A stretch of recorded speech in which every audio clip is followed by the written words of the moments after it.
Go ahead and record. We're now recording. Okay. So hello, everyone. I'm Anna Dvorak, and I'm here with Brooke Ingersoll. We are the developers of Project ImPACT and are here today to talk about using Project ImPACT via telehealth. I know for myself, we had to, given the current health crisis, move very quickly from our in-person sessions to providing sessions over telehealth. And I think it is really important for families at this time as everyone's schedules are disrupted. You know, we're all home.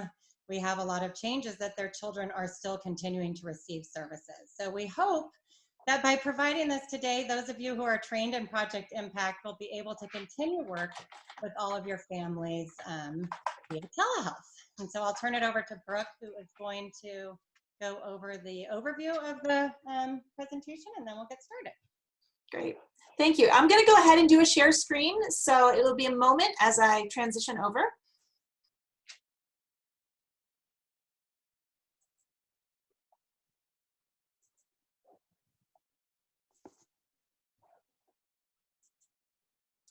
Alrighty. And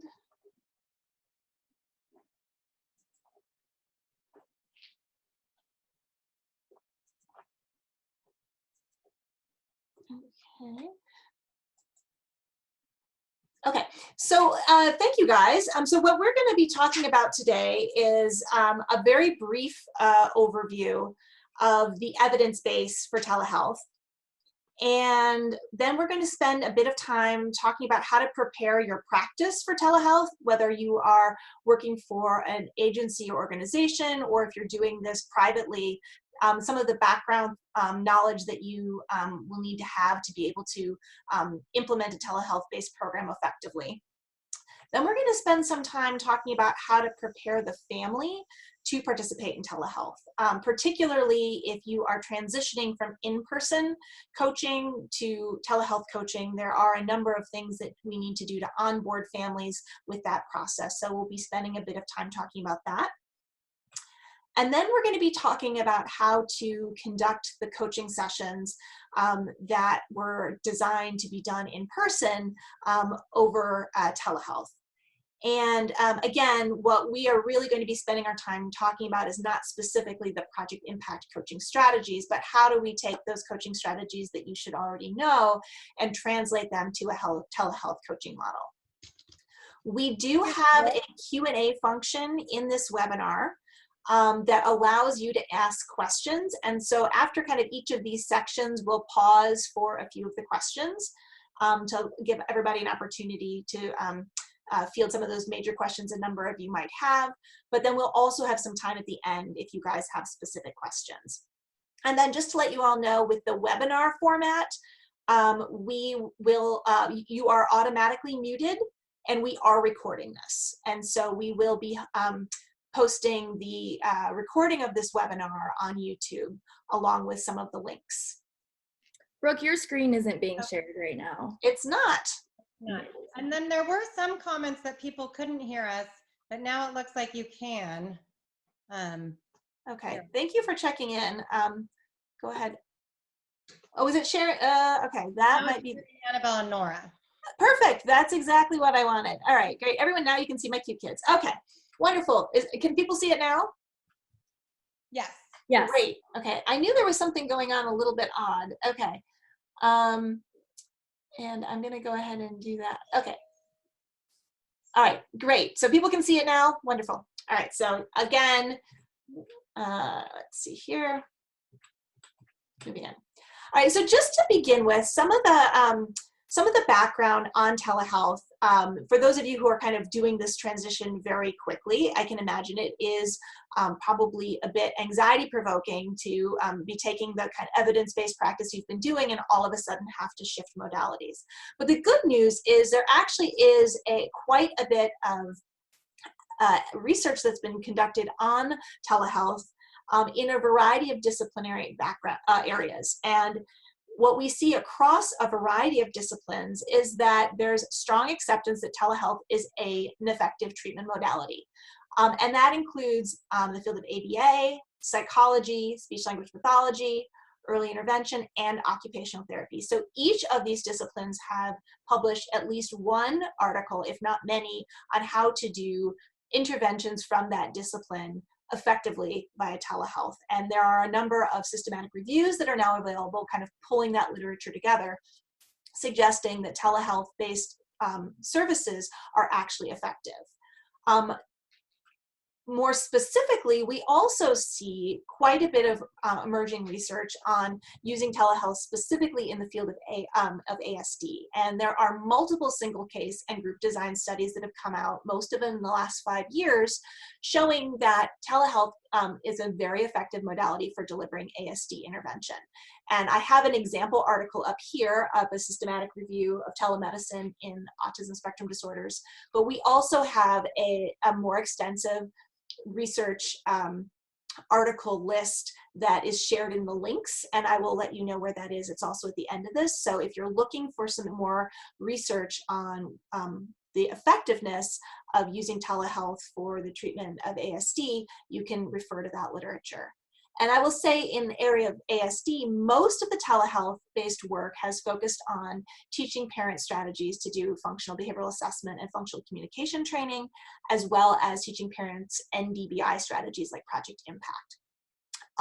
Both of which require a heavy coaching component.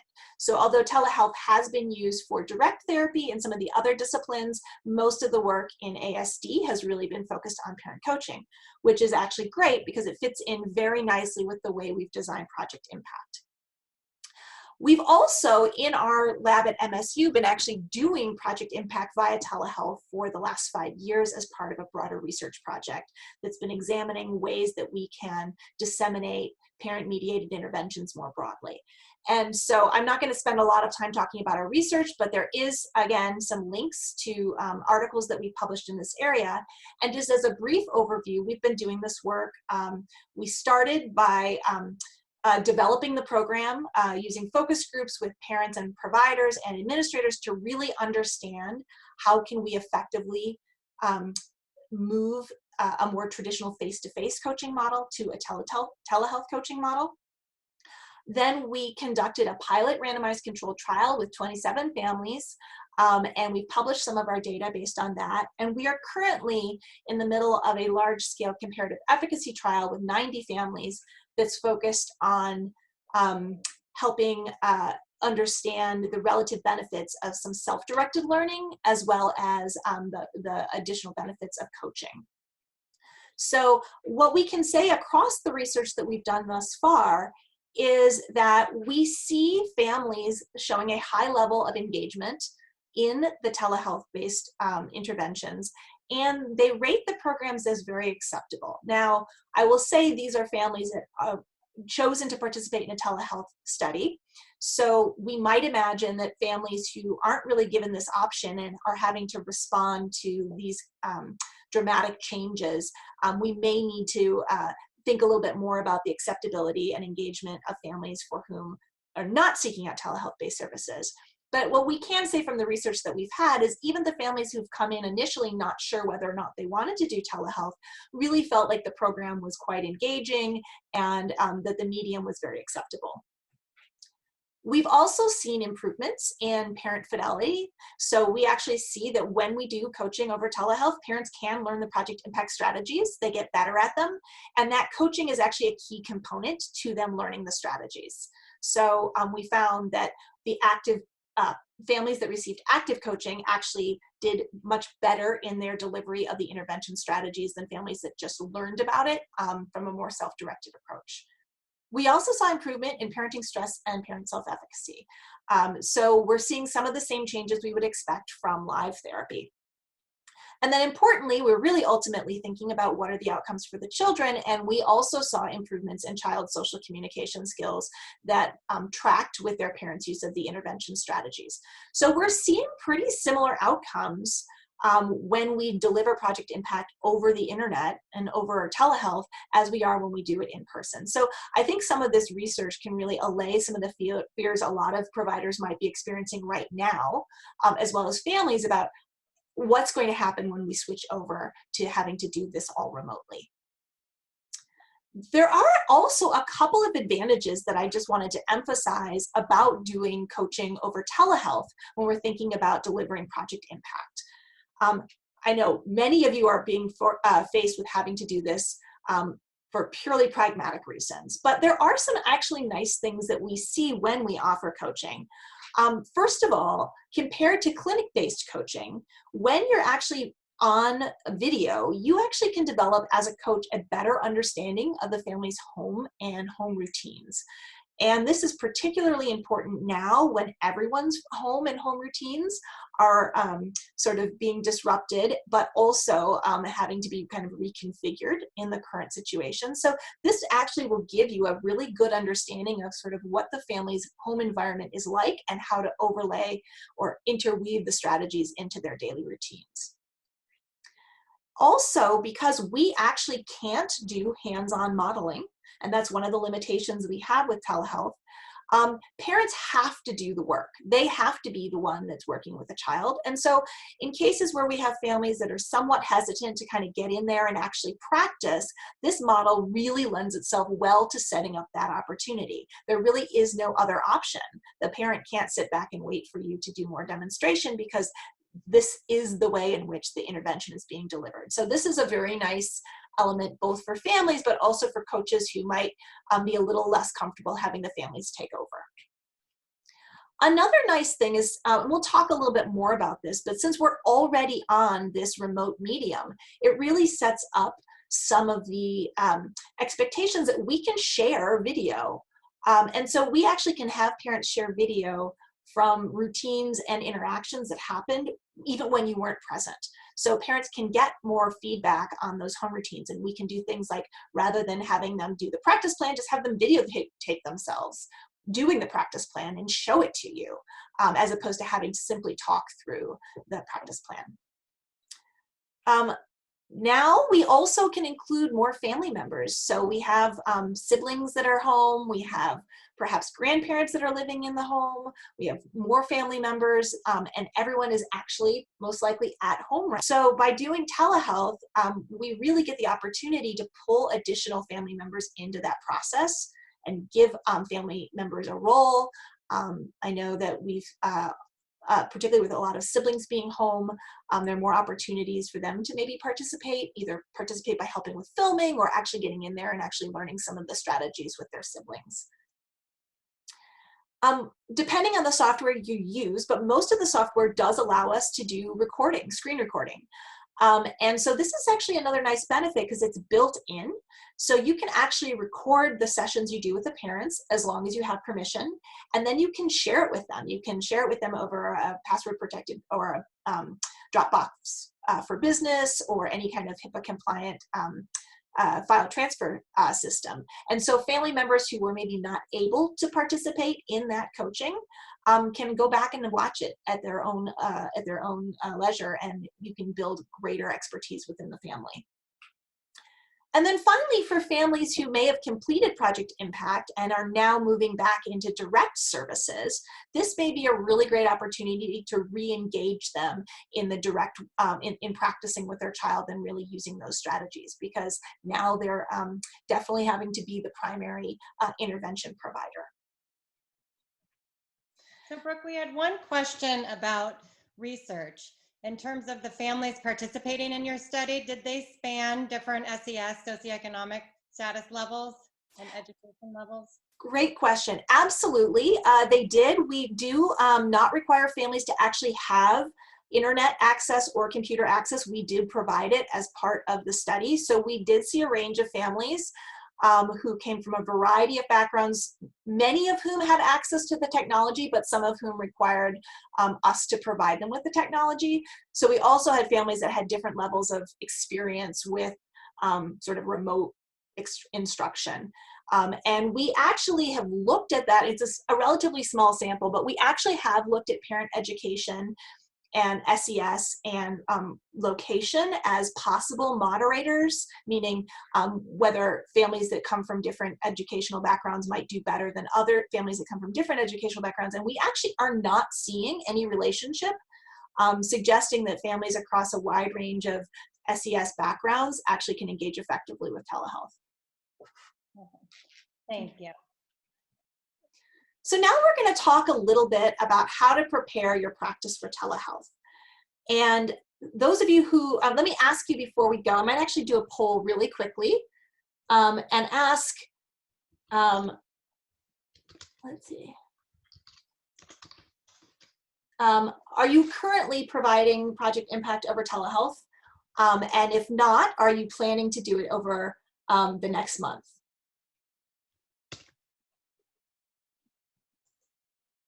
Oh, this is very cool. This is the first time I've done the polling option. This is very neat. All right, so, okay. So most of you actually have not done telehealth yet yourselves, but I can see that a large number of you are actually planning on shifting into that modality. So a lot of what we're going to talk about, I'll go ahead and show the results. So this is actually quite new for a lot of you.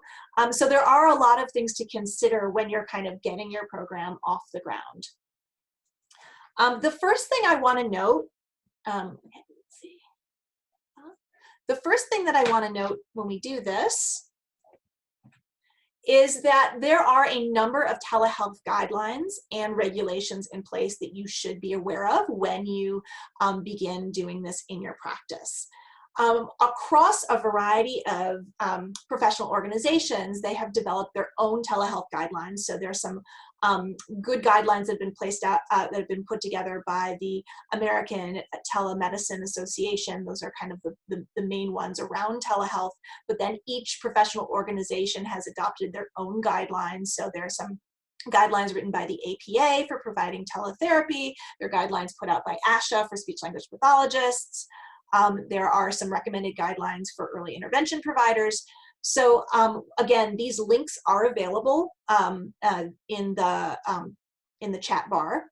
But the main thing is across all of these guidelines, we can kind of pull together and see that there's some very just core shared aspects that we need to be thinking about when we do telehealth, regardless of what discipline we're working from. The first issue is, of course, client confidentiality and transmission of protected health information. So there have been regulations that are in place requiring any kind of protected health information needs to be properly protected, and that means using HIPAA compliant software.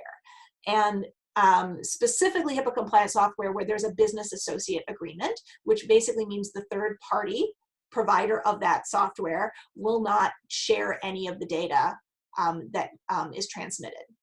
So this is, of course, very important to keep in mind. Another aspect that we have to be aware of is not only the actual telehealth transmission, so the video or phone, but also how are we storing any kind of protected information and exchanging it or transferring with parents. And now that we're moving from people being in clinics to people having to work from home environments, both families, obviously, but also professionals, we have to be very aware of how we're storing information off-site. And again, there's recommendations that this should be using HIPAA-compliant cloud storage with a BAA, or this Business Associate Agreement, as well as transfer of any kind of protected health information using encrypted email, password-protected computer, and storing it on a hard drive. So again, these are all things just that I'm sure in your practice you're kind of shuffling around right now trying to figure out the best way to do this. I'll talk a little bit more about what's happening in the US related to this in a moment.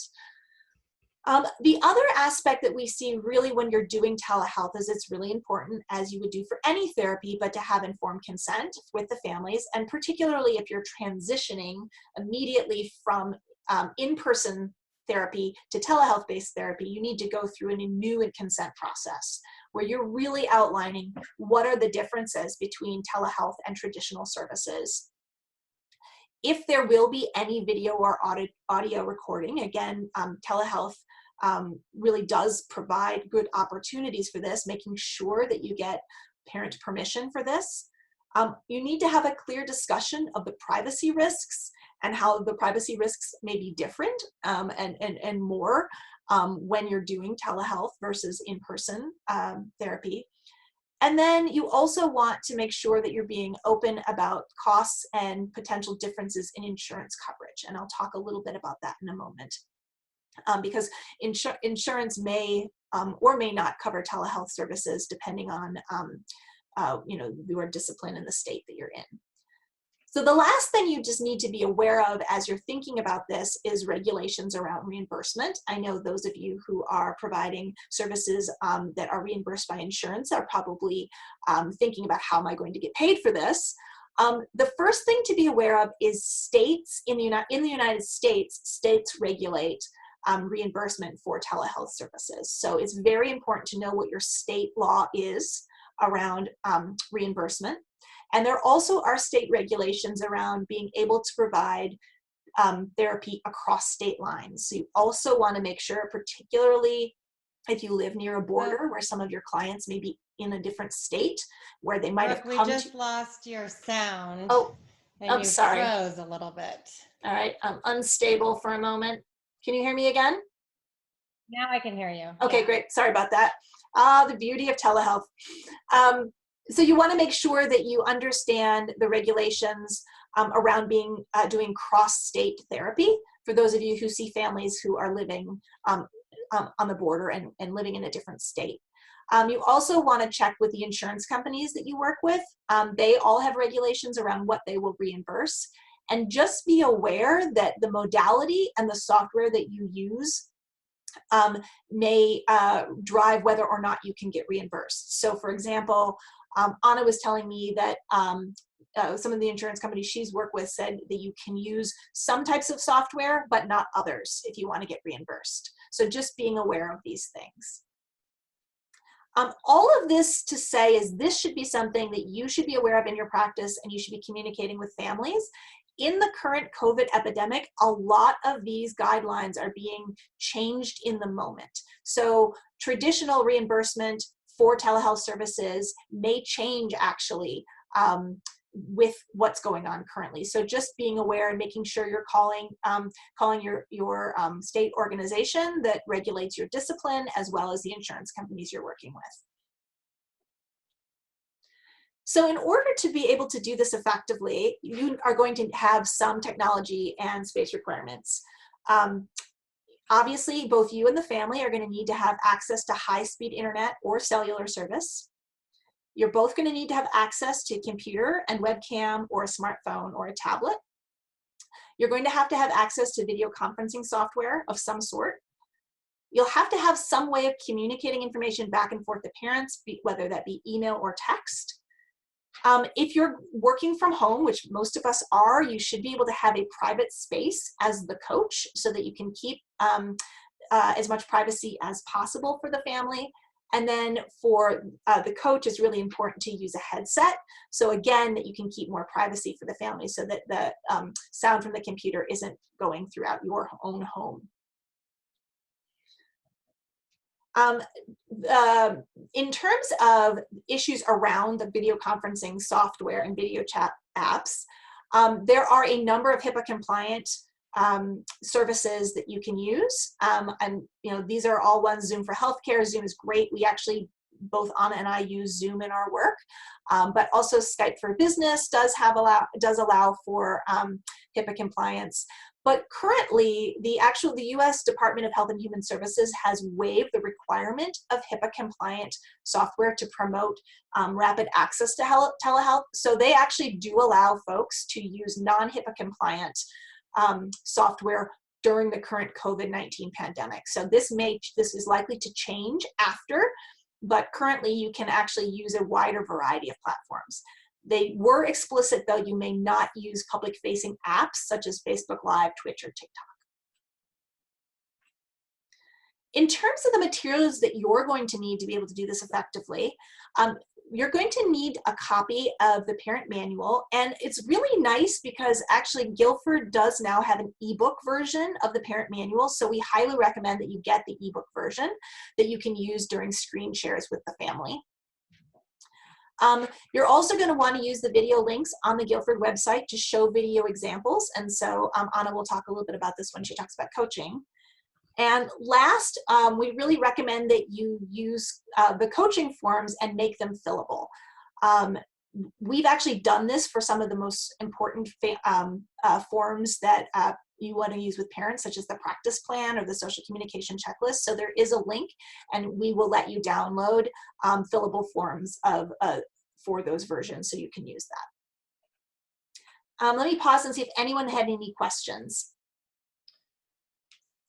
So, you know, I think you answered the questions about the platforms that had come up and what platforms you can use. And there are other ones you can search, such as Theranest or Simple Practice, that provide the whole thing of having HIPAA compliant ways to transfer your email and et cetera, and have their own telehealth systems. And then, you know, one question which I think we can address throughout this next portion is using telehealth with an interpreter, if the interpreter is working remotely. Oh, excellent. Yeah. Okay, we'll make sure we address that as we go, and think about how would we work that in there. One thing I can just say off the top of my head is that one of the really nice things about a number of these videos sharing systems is that you can have multiple visitors, so you could actually have the interpreter actually zooming in along with you, so you could have that interpreter working right alongside you the way you would do in a live session. So now we're going to just talk a little bit about transitioning families. And since most of you are not currently doing telehealth, I'm imagining what's happening is many of you are in the middle of working with families and you're needing to shift from a direct coaching model to a telehealth coaching model. So what I'm going to be talking a little bit about is sort of how do you do this midstream, but also you want to think about this when you're onboarding families who are beginning telehealth for the very first time, or beginning any kind of service for the first time in a telehealth model. So we recommend starting with a discussion, usually by the phone, because I think that's usually the thing that's most accessible to families. And you want to make sure you're discussing upfront the very relevant information for the use of telehealth. And that would include what the structure of the sessions are. Anna will talk a little bit about this when she talks about how to do coaching, so you can explain that to families, the equipment that they'll need, and how they will need to set their home up. And so here you're talking about, do you have access to high-speed internet or cellular service? Do you have access to a computer with a webcam or a smartphone? And actually, we do have some links in that link section that I mentioned that can help families get high-speed internet if they are having a challenge paying for it. So there's some good services out there for low or very low cost or free high-speed internet services and cellular plans. You also want to make sure that you're going through the privacy risks of doing telehealth. And you want to have a discussion about how you're going to share information, particularly during this time when we might be transferring information back and forth. You want to limit protected health information as much as possible. So not using the child's last name or birth date on forms, for example, or giving the family a code name, a coded name that you use when you're sending things back and forth. You also want to make sure that you obtain consent for audio and video recording if that is what you're going to do. And you want to have a clear discussion of what cost or reimbursement will be. We recommend actually for families that might be very hesitant to actually make a really brief video. You can just do a recorded screen share of a practice telehealth session so they can actually see what it might look like. We're going to show you a really brief example later just so that you can see what it looks like, but I think this is a great way to get families comfortable with what they can expect. Then you want to identify barriers to participation and really help the families problem solve. And we do have, in the second edition, we have an intake session that actually sets people up to do this for a traditional in-person program. So we would recommend, even if you've already been working with the family for some time, if you're transitioning over to telehealth, go back and redo that intake session over the phone and just modify it for telehealth. And then you want to follow up with written information and a contract. And you can do that by email or text or some other way of exchanging information. A brief note on technology for families. If people are trying to decide how they're going to what technology they're going to use, one option obviously is a laptop or a desktop computer with a webcam. Some of the nice things about laptops is they're easier to prop open, so you can actually, you don't need to stand, you can just kind of set it up. It's much better for screen sharing, and it's a lot easier for the parent to fill out forms in the practice plan. We've actually found a lot of our families want to do this on the smartphone, and actually when we think about access, more families are likely to have access to a smartphone with cellular service than a laptop. So you may want to think about how you can translate this for being done on a smartphone. Another nice thing about it is a bit more mobile, and it can use cellular when the family doesn't have high quality, high speed internet. So there are some benefits to using that. So one of the things you want to do is just talk through with the family how they're planning on using, what kind of technology they're going to be using. Then you want to make sure you decide on a communication strategy. How are you going to communicate back and forth with the parent to set up the telehealth calls and to exchange information at the end of the session? So we find email is really the best approach for exchanging written materials. But in the work we do with families, we find as professionals, we use email all the time, but a lot of families who don't work in a more clinic-based or academic environment are much less likely to be checking their email on a daily basis. So most families have access to text, and it's more familiar. So it is possible to use text to exchange that information. And we oftentimes will send something via email and then send the family a text to alert them to check their email. Since a number of you will now be practicing from home, one other option to think about is how are you going to communicate between sessions with families? And Google Voice is actually a good option if you're working from home. It does allow you to come up with a phone number, so you can call from your home phone or from your cell phone, but it doesn't give out your number to a family. So if you're concerned about families having access to private numbers, it allows you to do that without giving out your number. And you can send text from this, and you can do it from a desktop as well. And the Google Voice for G Suite is actually HIPAA compliant. So we've actually been doing this quite a bit in our work when we're trying to contact families, is we have everyone develop a Google Voice account, and then we communicate with families that way. Then what you're going to really want to do is spend some time problem solving with the family, how they're going to set up the room and where they're going to place the camera. So when you're doing therapy in a clinic, parent coaching in a clinic, or even if you're doing parent coaching in the home, you are there to kind of help keep the child in the environment. But when you're doing teletherapy, there's nobody there to actually help kind of keep the child in one place. So we do recommend, if families can, find a small room with a door where they can close the door to keep the child close during that time when they're doing active coaching and they're practicing with their child. We also have found that if you place the camera, again, could be a smartphone, a tablet, or a laptop with a webcam. If we place it across the room that allows for the widest angle, it's the best way to get most of the interaction on screen. We do find sometimes when parents are kind of carrying their iPhone along with them and trying to interact with their child, sometimes they're actually too close to get a good view of what's happening. So we do recommend that. And then because smartphones are kind of hard to prop up, we may recommend to families to get a cheap stand. So you can buy these little stands to prop up your smartphone for like $5 on Amazon. And that can actually help sort of give us a better angle to be able to see the family interaction. Sometimes we have kids that are really mobile, and it is really difficult for the parent to stay with them, even if they are in a smaller confined space. So another option is the parent can actually get a smartphone, kind of basically a necklace where you can actually put the smartphone in like a clear plastic container that's got a loop, and they sell them on Amazon again for like $5, and they can wear it around their neck, and then they can just film where they're going. So you won't get an example of what the parent is doing, but you can get a really good feel for what the child is doing. And I know that there have been some groups that have done coaching this way, so that is an option. And then, well, parents don't need to have access to wireless headphones. In fact, when we do parent coaching, I don't think we've ever had a family use wireless headphones. It is a really nice option, particularly if you have a child that has higher language level. It cuts down a little bit on the extra noise. It allows the parent to hear your feedback without the child hearing it. So again, we would not require parents to have headphones, but if they do have access to wireless headphones, it does make the coaching, particularly when they're interacting with their child, even better. So the last thing I just wanted to talk a little bit about is sort of just prepping the parents for success with telehealth. So the first thing is, particularly for families who are new to this may seem really weird and awkward.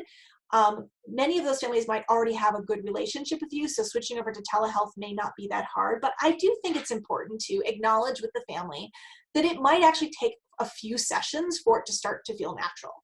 I feel like most of us have been thrown into this required remote interactions much more quickly than many of us are comfortable, but now we've at least had a few weeks and people are starting to get comfortable with this. And just let parents know that it may feel odd at first, but actually after a few sessions, it will very likely start to feel much more comfortable. Then the other thing just to kind of to acknowledge is, although many of you are transitioning probably active cases, we can pick up where we left off. In many cases, actually, telehealth, it can be a very seamless transition from direct in-person coaching to telehealth coaching. But the current situation with the COVID-19 pandemic may make it such that a kind of an immediate switch over may be a little premature. So it is really important to help parents plan for this current situation that's very unusual.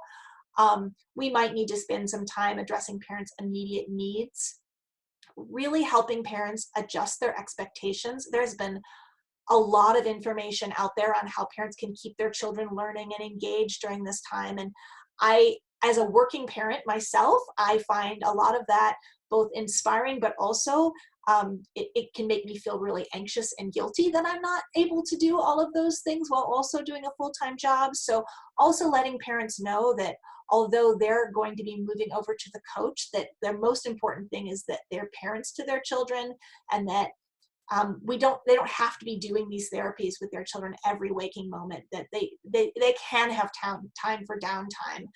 But what we're just trying to do is help make the interactions that they are having with their child more successful. You might also have to take some additional time to really help parents develop a home schedule.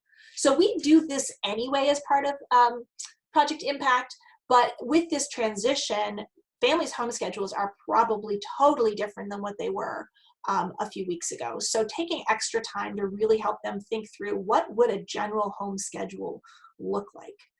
And there's some great resources. Some of the online resources that are up there that have been put together, the ADEPT resources, I think what they're called, are actually excellent. And they actually have home schedules set up. So if you look at online resources for parents and the additional link that I sent, there's some really great examples to help parents do this.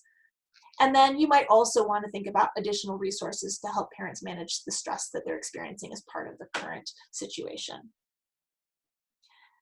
I also recommend going through the Prepare Yourself for Success Again, regardless of where you are in the program, to really help parents think about what supports they're going to need to be successful and how you can give them feedback in ways that are meaningful over telehealth. So I do think it's great to kind of go back and revisit these, even if you've already passed it. And then the last thing just to emphasize is that it may actually take several sessions before you ever get back to returning to active coaching, just as you transition families into the telehealth process. And sometimes it could take a whole session, just problem solving technology, room setup, camera placement. And I think it's really important to take the time to do this. If the parent is uncomfortable with the technology or it's not working for them at the beginning and you try to move ahead too quickly, you're going to lose them. So take as much time as you need to really get them feeling comfortable with the technology before you start moving back into coaching. So I'm going to go ahead and pause and see if anyone had any questions. So there were a couple questions, which I'll just read to you, about platforms. So platforms that are accessible to all families and to dovetail into that, even if they have financial hardships. And so you can answer that. So in terms, I'm assuming what you mean by platforms, you're thinking about the telehealth-based platforms as opposed to internet services. So there are a number that are available. Zoom I love Zoom. We actually have it through our university, so we do have the HIPAA compliant version, but there is also a free version of Zoom if you don't currently have that access. And that free version of Zoom is currently acceptable to use with the current COVID epidemic in the United States. The really nice thing about Zoom is all parents have to do is download an app to their phone or to their computer, and you just send them a link through email or through text. They click on it and they automatically go into it, and it's free for them to use, and it's free for you to use as well. Skype is similar. A lot of families are familiar with Skype. If they have FaceTime on an iPhone, for example, currently people can use FaceTime. But we're going to probably talk about it from the perspective of Zoom, because that's where we've been doing most of our work. Anna, did you have any additional thoughts? And that is free for both. For some reason, I had one insurance company say that we weren't allowed to use Skype. You know, that was like one of their requirements. I think HIPAA's alleviating that, but I would agree. And in terms of the different platforms for a laptop versus a cell phone, I would have them use the same one. And Yep. I like the aspect of Zoom through having the screen share.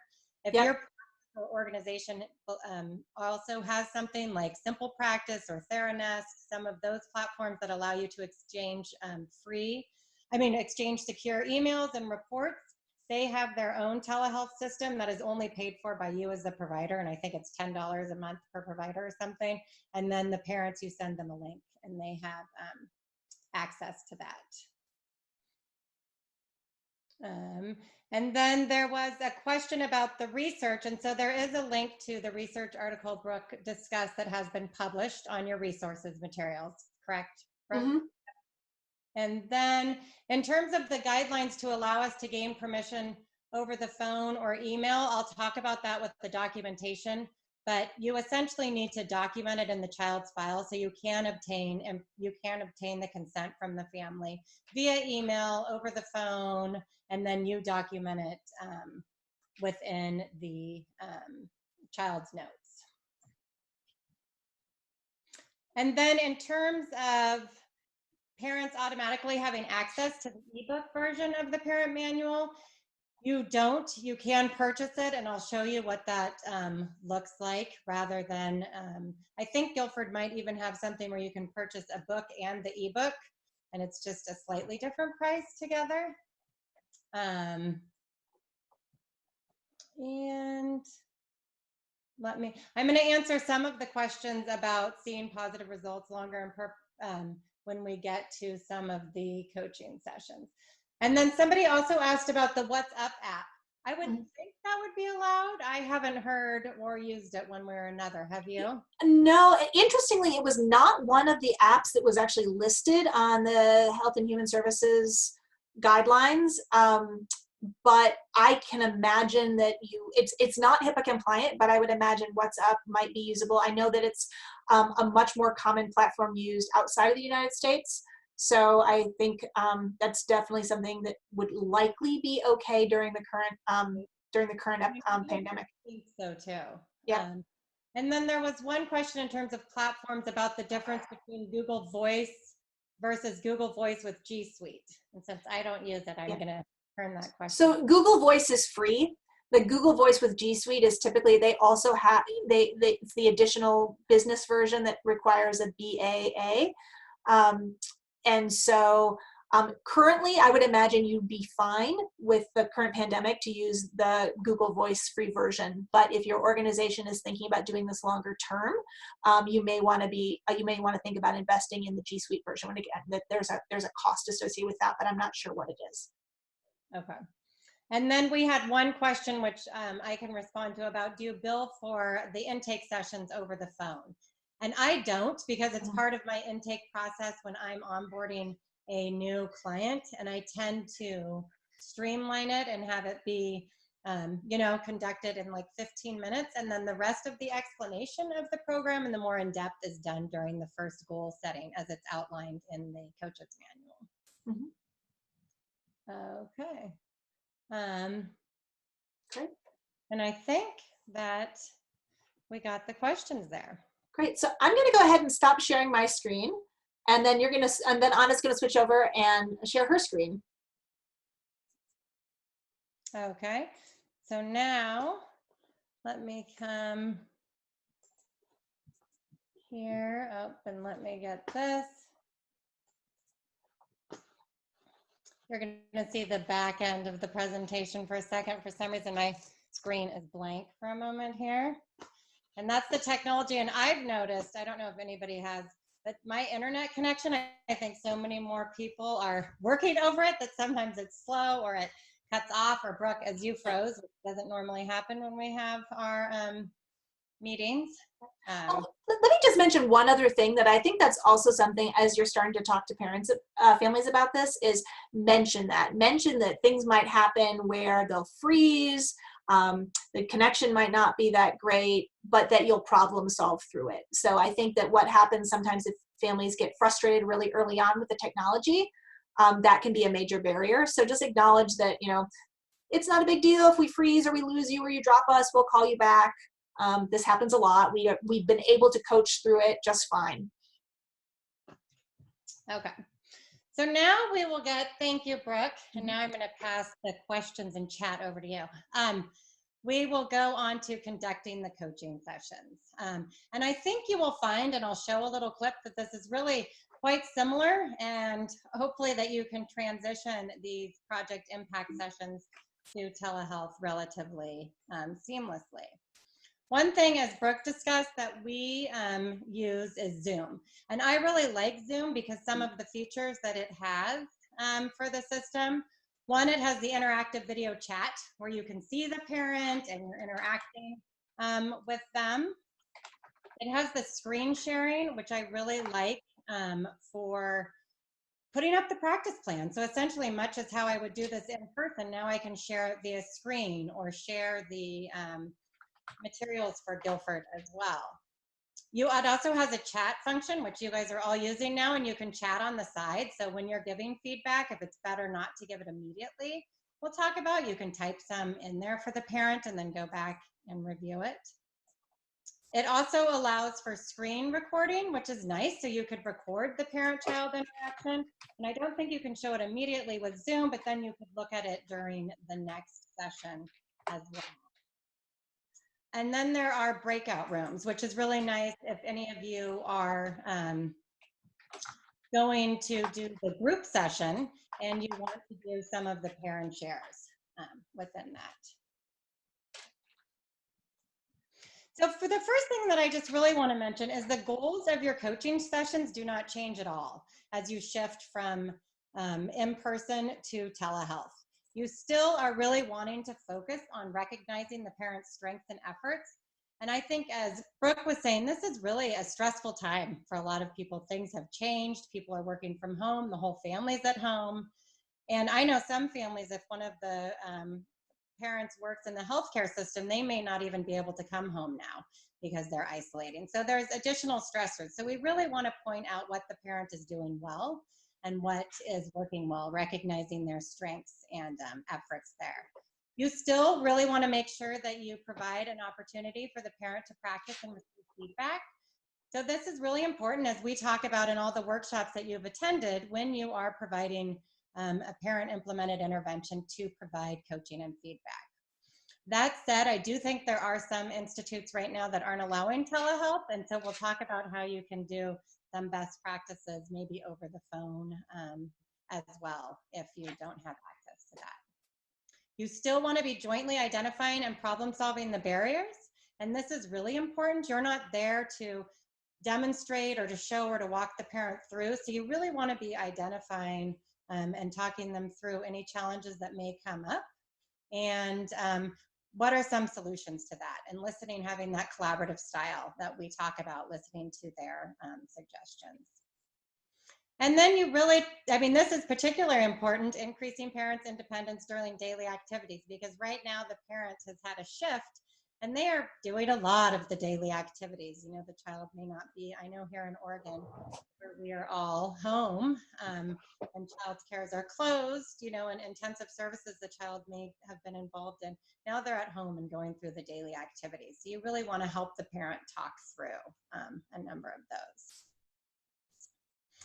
We did So the coaching session structure, the structure of it really doesn't change either. We do have a telehealth coaching fidelity checklist, which will also be on your resource links, or is it with fillable forms?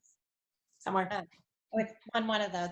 We'll look at it, that you can go through, and it just really talks about some of the technology aspects that Brooke mentioned, and then some of the ways to prepare for success. You also are going to change the format a little bit, and so what I will do is talk through some of the similarities and differences in terms of checking in and setting the session agenda, why we do this before the session now. You still review the practice plan, and as you're going through, you're still spending about the same amount of time for each of the elements that we review in Project ImPACT, of introducing the technique, demonstrating the technique, but now this is done differently via video, having the parent practice and giving feedback, and this is the portion where the child obviously needs to be present, but they don't need to in the other, and helping the parent reflect and plan for practice. And then we do at the end have the send materials, because we're not in person now, so we can't give the materials that we might normally share. So first, with checking and setting the session agenda, this is really consistent. You still want to go over the goals of the session. Why is this important, and how is it going to help towards the child's goals? And then you are going to review the session agenda with them. The difference is that you're going to complete this prior to the session and include the telehealth meeting link. And the reason we want to do this before the session is to set up the family for success, to really make sure that first interaction where you're providing coaching is successful. And if we haven't gone over a way to really emphasize what space is needed, what materials, I often talk to my families about things that I knew were highly motivating for the child. So having them, in the clear blocks like we might, and having them prepared for that in the small space where they're going to work. That not only saves time, that you don't have to do it in the session, you're not there to help them. And then it also allows the parent to be more successful. I've also found it's important to reiterate information on the portions the child needs to be present. The child doesn't need to be present for some of the descriptions of the techniques or review of the practice plan, and letting the parent know this so they don't feel like they're having to entertain or maybe corral the child in the house while you're reviewing that is important. And also you can make sure then that the child isn't having access to some of those highly motivating toys that you've set up for the parents to have during their interaction. Additional topics might also need to be covered, and I like to do this again before the session, particularly now as we had this, I know in my practice, a really abrupt shift from in-person to telehealth. And not only did we have that shift, the increase of stressors on families went up substantially, and having to think about the schedule. So taking time, is there something that you can do to really help the family be prepared to be present and attend during the parent implemented sessions? Do you need to think about their schedule first? So taking some time on the daily activity schedule, maybe revisiting that again. Sometimes there can be increase in behavior challenges. I think for anyone, there's all a different feeling when you're all of a sudden at home and you're not able to engage in those activities or have the supports that you're used to having for all of us. So maybe do we need to visit how we can review some of the behavior chapter before we go through that.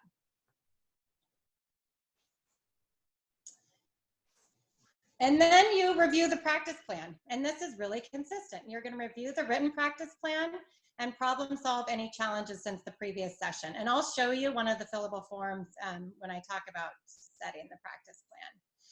But the difference is here the child isn't present. And so in some ways, we often, and some of the clinicians in my practice were saying, you have the parent's attention because they're not feeling, and you're not shifting your attention between the child and the parent when you're going over that. So you're just going to review the practice plan. And this is where having a shared screen, I think, is great, because you can be looking at the practice plan together and going over what you filled out.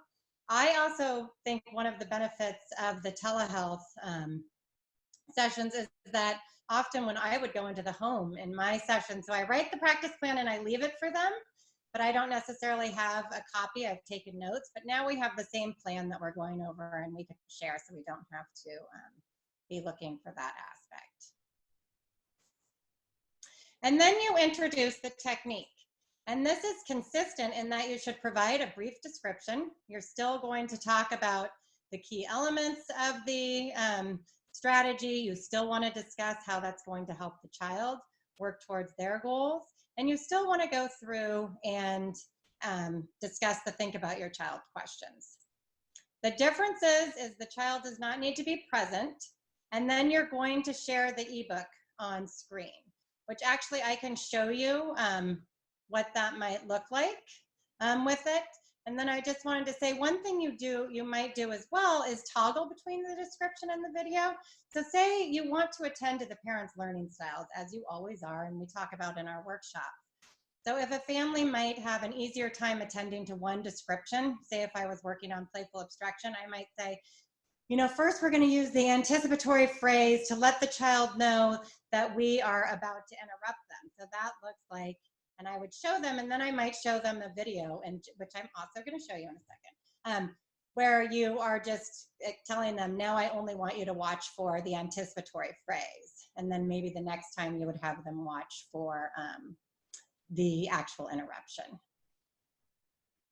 So let me stop this and I'll just show you what the ebook. So unfortunately, I mean, the ebook is available through purchase through Guilford's website.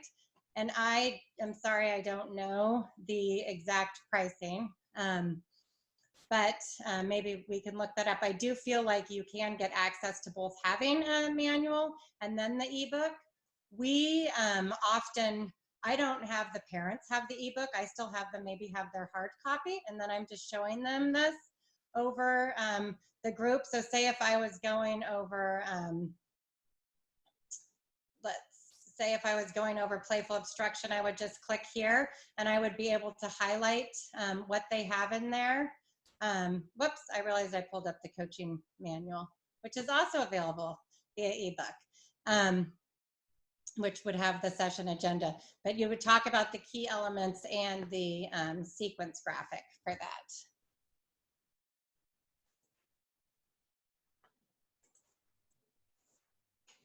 And it's nice to be able to share that and to walk through and go through the different think about your child's questions as well. So now when you demonstrate the technique, you're again consistently, you want to show the parent the technique and you want to help them identify the child's response. And you're still going to be talking them through the sequence graphic. So you're going to go through what are they going to do to focus on the child? What will they do to adjust communication? And whatever aspect of the intervention techniques you might be using with them at that point. The difference is, again, that the child does not need to be present and that you can't demonstrate because you're not there. So the demonstration is going to take place through videos. And so for those of you who use the group presentation form, you will be familiar with how you walk the parent through the videos. If you're not familiar with it, part 3 of the part 3 in the coach's manual has information on how you're going to talk the parent through the videos, the elements that we would like them to be able to see for each of the video. And essentially what you do is you'll ask the parents to watch for the adult's use of a specific technique and the child's response, much as you are doing with your own demonstration. And so you'll share the screen, and I was going to show you, I think somebody had asked, and you have the Guilford supplementary sites. I think I need to stop share and then go here. But if you go, when you purchased the coach's manual, you got access to the Guilford website. And so when you go on there, you'll see that you have the online resources and you can go through the different elements. So if you were talking about focus on your child, then you would have access to these clips that you can then click on and show the parent the clip, where you might say, okay, now I want you to watch how the parent is following the child's lead and commenting, but not asking a lot of questions. And let's see how the child responds. And then you just play it. I'm not going to play this full clip. Yes, shake them off. And that's great. So you would be able to play it for them and then talk about it. And the nice thing is you can play these clips for them multiple times. Maybe you've had them send in a interaction too of them working with their child that you can share. So that can be a nice thing to do as well. And then after, you consistently still will ask the parent to reflect on what they observed. And another thing that I'll do sometimes is role play, which is a little bit different because again, you're not there as we might for families when I do this live with them, but you do it kind of in the same way over the screen and think about, okay, first you're going to focus on your child. You know, what items might you have set up, and you help them kind of arrange the room. And then you talk about, you know, what do you think you're going to do to create an opportunity? Okay, you're going to gain access to the bubbles, and you talk them through it so they're sort of going through the motions before the child comes in, and that can help them think about it and alleviate some of the stress that they might have when they're initially working with the child. And then you go to the parent practice and feedback. And once I get to the end of this, we'll pause for questions, and we'll also show you a short little clip of an online coaching session. So parent practice and feedback is still the most important part of the session. You still need to provide the very clear transition. It's a little bit different in this case because you are maybe helping them think about how they can transition the child from wherever they might be interacting into the small space. And I personally have found that to be most effective so that they don't necessarily have to be listening, and as I said, getting access to the toys initially. So you'll talk the parent through that. It continues to still be the largest part of the session, and you want to follow all of the same feedback rules that we went over in either the workshops that you attended with either Brooke and I. So giving the positive feedback, corrective feedback, and then less directive corrective feedback. The difference is, of course, that this is conducted via video. And so that can, as we talk about when you think about setting up the home for success, we say turn off the screens, they can be distracting. Well, you obviously need to have the parent have the screen there to do video. Through Zoom, you can have them actually turn off their screen though, so it's still recording and you're gonna see that, I mean, not recording, but it's still streaming the video and you'll see it on your end, but the child won't necessarily see it on the screen. And you can turn your picture off too, so that if that's distracting for the child, so that might be something that you need to do during the coaching part of the session. I personally give live feedback still, and you'll see that in the clip, but you can give feedback, as some people I know do prefer in their in-person sessions where the parent is having a short interaction with the child, and then you pause and you give them feedback on what happened. The parent, the nice thing is too, a parent can pre-record an interaction and you then share it with you for feedback. And so this can be kind of a great advantage, I think, when you're having them practice. So they've gone over their practice plan and you could maybe say, you know, record that. And then we'll watch that as reviewing the practice plan and you could give them some feedback on that. Another advantage is additional family members can participate. And so with some of my clients, we have siblings home who are maybe like 6 or 7, they want to be involved. They're helping hold the camera or move the camera, because one of my clients, we often start out with a snack because that's highly motivating. In a way we can get that successful interaction, but then they have a playroom. So we'll move down to the playroom for the second half of the session. So thinking about that, and then also providing additional coaching to different family members. As with the same live in person, the techniques build on each other. So you need to think about where you're starting with a new family member if they're beginning to implement the program. And then I do just want to emphasize what I think Brooke went over and what I went over, but to really set the parents up for success, the environment and materials should have been clearly defined when you're preparing for the session. And so I often have sent that out in my prior to the session agenda. Like, I noticed that for Johnny, working upstairs in this room works well, or you would have these toys. Now, I have the advantage of being able to do that because I used to go into the home, but helping the parent and brainstorm if you weren't in the home before about those areas that might work well and ways that they can prep it for them. Because it is even more important now, I think, as they're switching to telehealth, they're a little hesitant. I mean, and everyone's hesitant. I will say the clinicians in my practice were all hesitant. We've gone over multiple trainings, or if any of you logged on earlier, you saw Brooke and I went going over our technological, strategies of like, how can we make sure that this is all going to work? So talking to the families about some of that and really prepping them so that they're going to be successful, so that you can set up ideally and have that first interaction where they leave feeling pretty successful in the change they made for their child. And then similar to the in-person sessions, you want to help the parent reflect and plan for practice. So you're going to still ask questions and provide observations about what worked well, what did they notice, and then you're still going to walk them through the practice plan for completion. So what are the goals that they might have, the activities, the sequence graphic, and problem solving potential challenges. The difference is at this point, I'll say, okay, now Johnny can go play by himself. Sorry, I've been talking a lot over these last 2 weeks. Can go play by himself, and we're going to fill out the practice plan.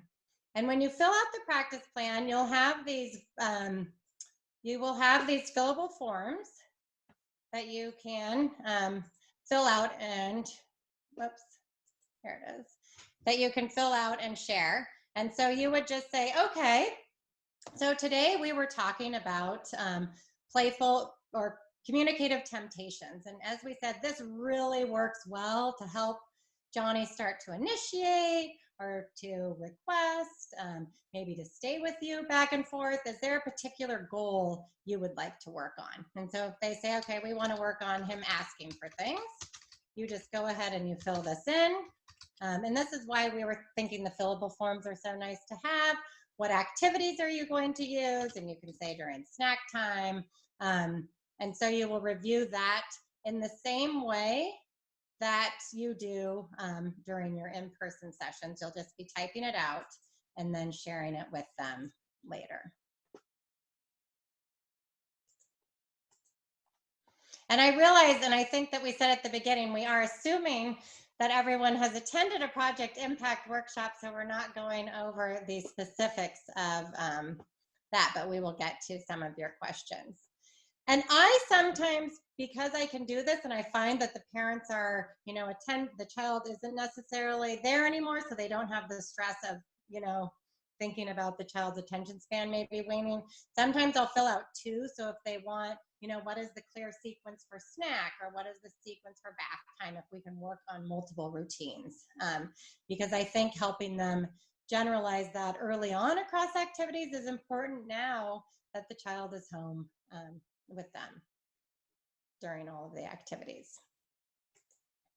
And then the last thing that's different is, as I said, obviously you can't hand the materials over because you're not in person. So we send the completed practice plan. One thing I do in terms of personal health information and thinking about some of those, there's really no reason I have to have any of that on the practice plan because I'm just sending it to the one parent and it's the goals and activities. But I send them that, the strategies to remember, and then having them think about the next session as you would, okay, reminders to read the chapter and what the agenda will be for them. And then one day prior to the session, I'll send a reminder. And with that, it will have a link for the telehealth session, the goals and the agenda, and then any questions regarding additional topics. As I talked about, that can really help them to meet a plan and to save time and to prep them for anything we might need to practice. So I was going to show a video, but Brooke, should I show the video first and then we'll come to questions? Yeah, let's show the video and then we have a couple questions. So this is a video of on line parent coaching session, and you'll see them beginning with just talking a little bit about how some of the practice has gone and then moving into the live coaching. Yeah, but now that she's talking so much more, she's using communication so much more, it's like we kind of get used to her talking almost, you know? Exactly. Which is awesome. That's great. She's saying like numbers, the word numbers. Oh, I know. She said hat on and put a hat on. And then she said hat. And then she walked over to a rocking horse and she put it on the rocking horse and said hat on the rocking horse. That's some great play and language. Yeah, she's been pointing a lot too. I'm telling you, she's just really starting to. Yeah. Awesome.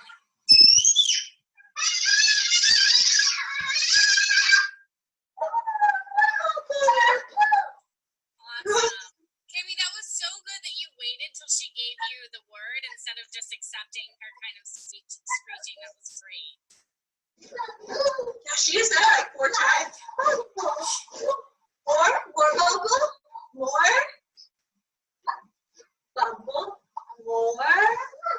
1, yes, 1. Okay. 1. That's good. 1. 1.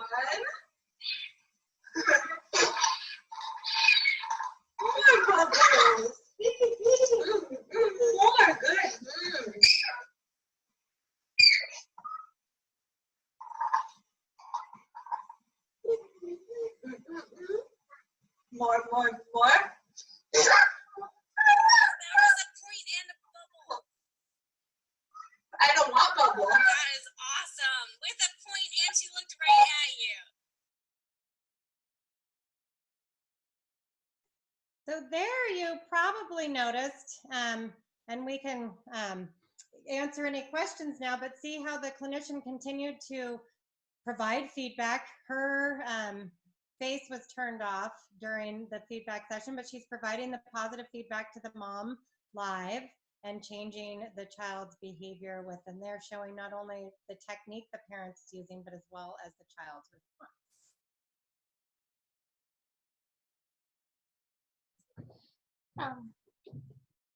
So we had a couple questions, Anna. Are you okay for questions? Now I'm ready for questions. Great. So one question was whether or not you have a templated email or handouts that you send to parents prior to the session to help them prep for what's needed or expected in their upcoming session. So I do have a template, and I don't know, did we put that on the resource link? Not yet, but we can add it. So we can add that to the resource link. That essentially just goes over, I mean, for my families, I think it was great to be checked in via phone. Some of this happened pretty abruptly where all of a sudden it was like we had a session and we were supposed to have our next scheduled in-home session, and then all of a sudden everything was switched to telehealth. And so I did talk with them over phone, and then I followed up with an email that had instructions too, like how do you download Zoom, which is free, as Brooke said, and then what the structure was going to look like. As well as I included in my email, as I said, because I go into the home, I could say for X, I think it would be great if you worked at the small upstairs room and put this in a bin. And then for somebody else, I would say, you know, I think it would be great if you sat at the table and we started with snack, because that was going to be most successful. So I think putting that personal information about what activity you think will be most successful is helpful. Thanks. Another question we had was about how much time does it take to do the pre-session and post, like the pre-session prep work and the post-session follow-up? Well, you know, and I wish that I had a clinician here to answer that too.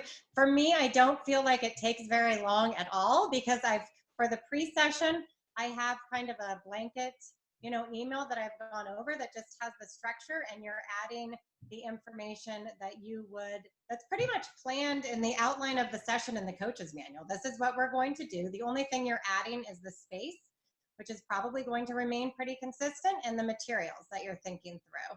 So, I mean, it usually takes, I would say, not more than 10 minutes for the prep. And then for the follow-up, it really is just a couple minutes at the end of the session. You've filled out the practice plan together. And then you're just reiterating again what's at the end of in the coach's manual, what you'd normally be giving them, and going over the practice plan along with the next strategy that they should read about. One of the additional questions we had that came in a little earlier, and I think that might have come up a little bit with my session, but I think this is really relevant for the coaching is, since you've just switched over, are you seeing that it takes longer for parents to see the positive benefits with the telehealth coaching versus in-person coaching? And if so, does it impact buy-in from the family? So we've actually seen the opposite. And one of my clinicians just said, wow, I have to tell you with telehealth, now that the parents are there, sometimes clinicians can be hesitant to have the parents practice as much, but since you're not there, the parent is getting more practice. And there's also, in these instances, more family involvement. And so because the mom commented that they're with their child all the time now, they're seeing progress at a greater rate. And I think they're feeling more empowered because they can see that they're the ones that are imparting the change. One other question is, someone mentioned at their institution, they use a platform that does not have a screen sharing feature, and was wondering how easy telehealth would be able to do without the screen sharing feature, and would it be an additional barrier, or do you recommend they switch to a platform that does allow for screen sharing? The thing that I think is nice for the screen sharing, if you can do it, is that you are looking at the practice plan together. And so the parents can hear that, that you're hearing them, you're writing it down, you're making any adjustments about the problem solving aspects. If you can't, you can do it over the phone and be typing it and then send it to them with feedback. I have to be honest and say I've done all of mine via screen sharing, so I'm not as sure. And I don't know, Brooke, if you guys did any I'm not as sure how it would work with that. Yeah. At the beginning, we were not using, when we first started doing this, we were using Skype, which does have a screen sharing function, but does not work anywhere near as well as the Zoom version. So a lot of our early coaching did not involve screen share. And as we've had that option, I think it really does make it nicer. But I think if your options are software with no screen share versus no software, I would say go ahead and do it without the screen share. But again, you may check with your institution about their ability to do something like Zoom, at least to try it out during the HIPAA waiver period, to see how that would work as part of, but every organization is going to have its own policies. So I think that's probably the most important. Yeah. One thing is we do have a person who called in who has their hand up. I'm not sure if she's still there, but she can't type an answer. So I'm going to go ahead and see if I can figure out the tech to answer her question. Hi, Lisa. I saw that you had your hand up. Did you have a question? I'm going to. Oops. So she's still muted. Oh, sorry. Let's see. I didn't do that right. No, thank you. I had my hand up and hadn't noticed it. Oh, okay. Thank you. Sorry. Okay. So all right. So I think we're set there. One other thing just to mention, and we'll say this at the end, but a couple people have been asking about links. So I just wanted to let everyone know all the links that we mentioned, including a link to the YouTube, to the webinar, as well as links to the PowerPoint presentation and the handouts and things. We will send that as a follow-up email to everybody who's participated. So you will have access to these. So I wanted to talk briefly about the group session structure for some of you who might be doing the group. I know some of the early intervention programs here in Oregon were, and then you may have a session or two that you have to follow up. This is really quite similar, so I won't spend that much time on it. The difference is you're going to be doing it via web streaming, and so you would have to make sure that the parents had access to call in and or ideally view the interactive screen. You again, for time saving and to help the parents prep, you're going to check in and set the session agenda previous to the session, but then you will go through the same thing of reviewing the practice plans, introducing the technique because it's already presentation based with the videos. And then one difference, and again, I can speak to Zoom, who I'm not affiliated with at all, but they have breakout rooms. So when you do the pair and shares, you can separate families into those breakout rooms. So two parents to discuss, say, their goals or some of the strategies as you might break them into pair and shares in the group. And then the other is that you would send up follow-up materials, again, any of those things that you might have. So it follows the exact same structure as the group sessions, and the individual coaching sessions will use the same format, and just like in the current group sessions, the child would not be present. The difference is that it runs via video stream. As you've noticed all here, you have the nice chat function, so you can have parents chat their questions and then make sure you get to them after each portion, which is nice. You can use the breakout rooms where you'll put a couple people into a room and then they can see each other and talk, and you can visit those rooms and go in for that and give them feedback. And then the parents can also, a nice added function is they could share videos of interactions with their child for the group, which would be something that you could add with this. I did want to say too, I know like Zoom has a whiteboard. So for those of you that go up on the whiteboard and record the similarities and differences in practice plans, you can continue through with some of that model. Brooke, are there any questions? I don't know how many people on here have. If anybody's I don't think there are any questions so far about the about anything you've covered since that last one. So then one thing I just wanted to add for us, we are right now shifting all current families, which I am assuming many of you might be doing, so you're not necessarily onboarding them to Project ImPACT. But depending on how long this, I mean, we're already noticing that with our practice, and now we can't meet the need, how long this crisis and our self-isolation lasts, you may be bringing on new families and doing, and actually I am working with some people doing this, the collaborative goal setting before, you know, not in person. So what is consistent with the collaborative goal setting is that you still are developing goals for the child using a collaborative interaction style with the family. And you still want to be responsive to the family's beliefs, their values, and their culture. So you're still going to follow the collaborative goal setting guideline. The difference is that the child is only present during the parent-child interaction, and you're going to prep for the session via phone, so where you're talking about the intake, and maybe it's a little bit longer about the roles, the format, and the expectations for the program.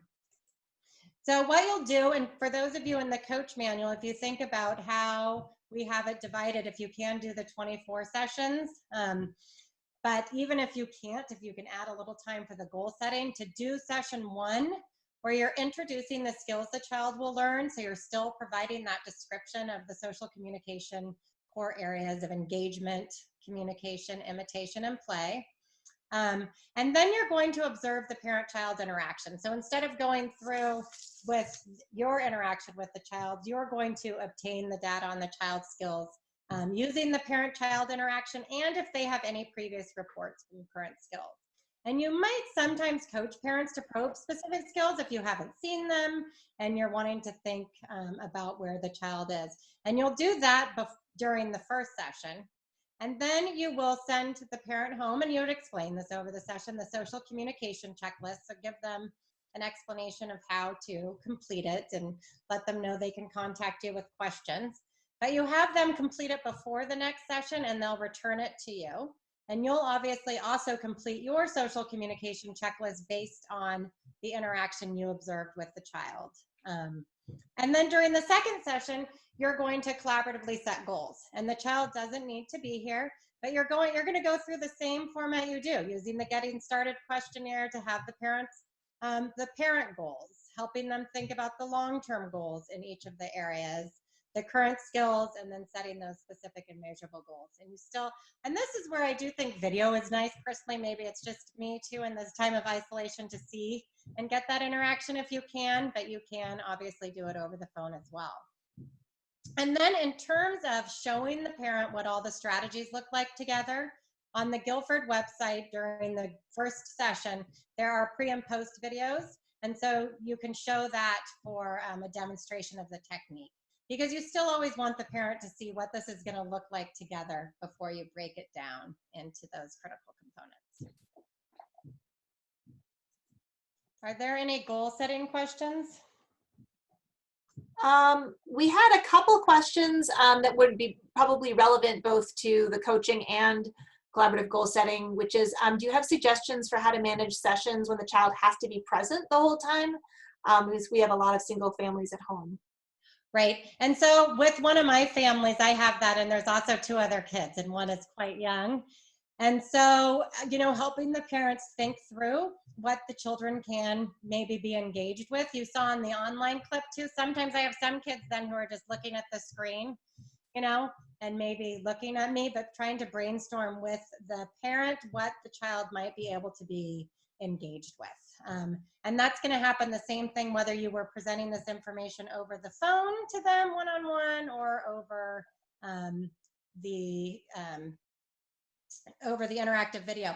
I do think you can get around that a little bit too by giving maybe a little bit more information in the pre-communication. So maybe your actual session is a little bit shorter because then they can read through that information. Parents, when they purchase the parent manual, also have access to all of the videos. So maybe they could watch some of the videos and talk about it, at night when their children are sleeping. So you might brainstorm through some of those as well. Mm-hmm. One final question was what considerations do you take into account for patient privacy in a group format?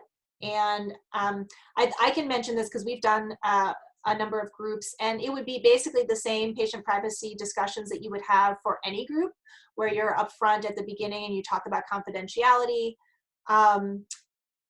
With all of these formats, you can't actually do a screen record unless you're the person that initiates the call. So that would be one thing that, there probably are some possible workarounds where parents could do like a private screen capture, but for the most part, the recording would be done by the person who's hosting the meeting. So you shouldn't have that issue. And I think if you have very clear discussions with your participants up front that we're treating this like group therapy. There actually have been a number of folks that have moved to group therapy online, and so the issues of privacy and confidentiality would remain kind of what they would be for a traditional face-to-face group. Okay. So now just quickly, I know we're kind of at time, but we'll answer your question. In terms of documentation, and I think Brooke touched on this some in the beginning, is you do need to obtain authorization from the family and document it in the child or client's record. And that can just be you writing it down that you obtained the verbal authorization. And I always say, obviously, when the parents are on the telehealth session with you, they have agreed to participate. You also should document that the child is suitable for this modality in your documentation. So making sure that you have that clearly defined. I know in the pre-thing I send out to families, obviously this is parent coaching, so I already had this in my clinical guidelines that the parents need to be present and participating in the session. So you have that clearly outlined. And then the rest of the documentation is just the same as what you've been doing. You can use the session data sheet or your own. You still need to be documenting the child's progress towards goals, what you're targeting, the level of prompting they're needing. I like to also always document the activities, and this will help me in my plan, think about what should the family maybe do during the next session, what worked well. The child's behavior too, so this might be, I had a session and maybe you have other siblings come up or needs or things that you're needed to brainstorm. What can you do with the other children while you are, the parent is practicing? And I've had to coach and bring the siblings in some. So you do have to be creative with that. And I think letting parents know that you'll be working through some of the problem solving as you're going through it together. And then, of course, as always, taking notes on parents' use of strategies and notes for the next session with the documentation. So it's really quite similar. Now, I know that we had some people who mentioned that maybe their particular institute can't provide online or telehealth services. And I can say for my children who are in public school here in Oregon, until they set up that everybody has access to computers or to technology, you can't provide this sort of telehealth therapy service. So there's a couple alternatives depending on what your parameters might be. It also might be working with people who don't have great internet connection, so you would be having such a disconnect between the sessions that you can do store and forward or asynchronous. It's called telemedicine. And so these do all have different codes, just so you know if you bill insurance. But this is where maybe the parent records the video and then they share it with you via Dropbox or something else that you can watch it and then follow up via phone. And you might have to have you know, as we discussed, then the practice plan and the talking through via phone and not the live coaching. Or if you don't have access to that, having the parent complete the learning on their own and then discuss this via coaching. So here, if they have if you're using Project ImPACT and they have the parent manual, the parents do have access to those videos. So you would be talking them through, you might have your pre-session where you're talking them through what they're gonna watch, what their, you know, practice plan is, and then following up by phone. And so all of your instruction then would take place over the phone.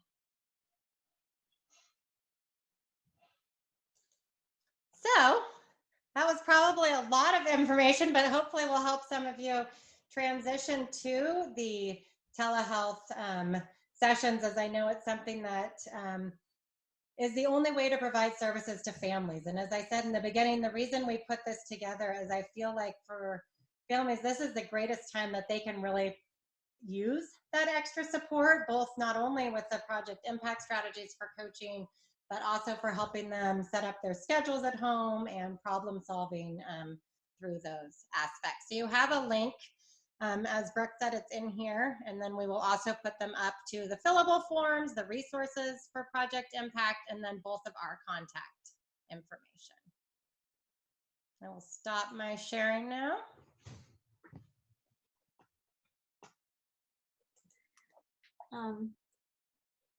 I think those were all the questions that we had, and so I think we're going to sign off. Thank you guys so much for attending, and we are so we're just appreciative of all the work everyone is trying to do. I just mentioned this because I've been trying to say this all the time, but everyone's doing a lot to try to make things work in this current environment. And so we're hopeful that this was helpful to you guys for now, but also may open some additional doors in the future for different ways of delivering services that can actually increase access. And thank you again. And we will be posting this recording on YouTube. We'll send a follow-up email to everyone that registered with all the information and the links. And we'll be doing another webinar most likely next week, that's really designed for people that have not done parent coaching before. So it's not going to be specific to Project ImPACT, but how do folks transition into doing telehealth coaching for people that don't have a background in Project ImPACT? So we'll be sending out some information on that as well. Yep. And thank you so much. Yeah, thank you all. And thank you for continuing your work with these families. Take care.